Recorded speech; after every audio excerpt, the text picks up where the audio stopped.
6ഓളം കുടുംബങ്ങൾ ഇവിടെ താമസിക്കുന്നുണ്ട്. 6ഓളം കുടുംബങ്ങൾ മാത്രമല്ല, നിരവധി കുടുംബങ്ങൾ ഇവിടെ താമസിക്കുന്നുണ്ട്. ആ വീടുകളിലൊക്കെ തന്നെയും ഇപ്പോൾ വെള്ളം കയറിയിട്ടുണ്ട്. നമുക്ക് ആ ദൃശ്യങ്ങളിൽ നിന്ന് തന്നെ കാണാൻ പറ്റും.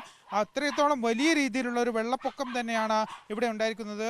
നമുക്ക് പകുതി സ്ഥലത്തേക്കും പോകാൻ പോലും സാധിക്കാത്ത രീതിയിൽ ചളിയും നിറഞ്ഞിട്ടുണ്ട്. അത്രയും വെള്ളം കയറിയ ഒരു അവസ്ഥയാണ്. ഇവരോടൊക്കെ തന്നെയും ദുരിതാശ്വാസ ക്യാമ്പിലേക്ക് പോകാൻ വേണ്ടി പറഞ്ഞിട്ടുണ്ട്. മാത്രമല്ല 8ഓളം കുടുംബങ്ങളായി 24 പേരെ ഇതിനോടകം തന്നെ ദുരിതാശ്വാസ ക്യാമ്പിലേക്ക് മാറ്റിയിട്ടുണ്ട്. ബാക്കിയുള്ളവരൊക്കെ ഇവിടെ തന്നെ നിൽക്കുന്നുണ്ട്. അവരെയും ഇപ്പോൾ ദുരിതാശ്വാസ ക്യാമ്പിലേക്ക് മാറ്റാനുള്ള ഒരു തീരുമാനം ആയിട്ടുണ്ട്. നമുക്കിത് ചേട്ടനോട് ചേട്ടാ, എന്താണ് നിലവിലൊരു അവസ്ഥ? ബേക്കിൽ, വീടിൻ്റെ ബേക്കിൽ ഇപ്പോൾ സാറ് കണ്ടില്ലേ, വെള്ളം ഇടിഞ്ഞ്, വെള്ളം കയറി, തോടിടിഞ്ഞ് നിർത്തില്ലാത്തൊരവസ്ഥയിലാണ് ഇപ്പോൾ നിൽക്കുന്നത്.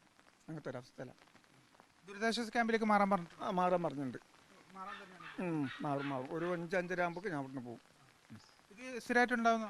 സ്ഥിരമായിട്ടുണ്ടാകുന്ന അവിടെ തന്നെയാണ്. ഇത് എല്ലാ വർഷവും ഉണ്ടാകുന്ന വെള്ളപ്പൊക്കമാണ്. ദുരിതാശ്വാസ ക്യാമ്പിലേക്ക് ഇവരോട് മാറാനും പറഞ്ഞിട്ടുണ്ട്. മാത്രമല്ല, ഈ സംഭവം വയനാട് പടിഞ്ഞാറത്തറയിൽ ഷോക്കേറ്റ് ഒരാൾ മരിക്കുകൂടി ചെയ്തിട്ടുണ്ട്. മാഞ്ഞൂറ സ്വദേശി ബെന്നിയാണ് മരിച്ചത്. മൃതദേഹം കൽപ്പറ്റ ഫാത്തിമ ഹോസ്പിറ്റലിൽ ഇപ്പോൾ പ്രവേശിപ്പിച്ചിട്ടുണ്ട്. അതായത് മോട്ടോറിൽ നിന്ന് അബദ്ധത്തിൽ ഷോക്കേൽക്കുകയായിരുന്നു. മീൻപിടുത്തത്തിൻ്റെ കുളത്തിൽ നിന്ന് വെള്ളം പമ്പ് ചെയ്ത് വറ്റിക്കുന്നതിനാണ് ഈ ഷോക്കേറ്റ് ഇദ്ദേഹം മരണപ്പെടുന്നത്.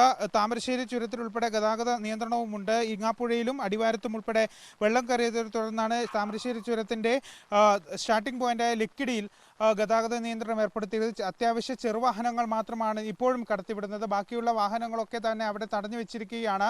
കൽപ്പറ്റ നഗരത്തിലും അതുപോലെ ചുണ്ടേലിലും ഇത്തരത്തിൽ വാഹന പരിശോധന നടത്തിയ ശേഷം മാത്രമാണ് കടത്തിവിടുന്നത്. ചെറുവാഹനങ്ങൾ മാത്രമാണ് കടത്തിവിടുന്നത്. ബാക്കിയുള്ള വാഹനങ്ങളൊക്കെ തന്നെയും അവിടെ പിടിച്ചു വെച്ചിരിക്കുന്ന ഒരു സാഹചര്യമാണ് നിലവിലുള്ളത്. ഏതായാലും വയനാട്ടിൻ്റെ വിവിധ ഭാഗങ്ങളിൽ ഇത്തരത്തിൽ വെള്ളം കയറിയിട്ടുണ്ട് എന്നതൊഴിച്ചാൽ മറ്റ് അനിഷ്ട സംഭവങ്ങളും ഇല്ല എന്നുള്ളത് ഒരു ഭാഗ്യകരമായ ഒരു സംഭവം തന്നെയാണ്. ജിൽസി.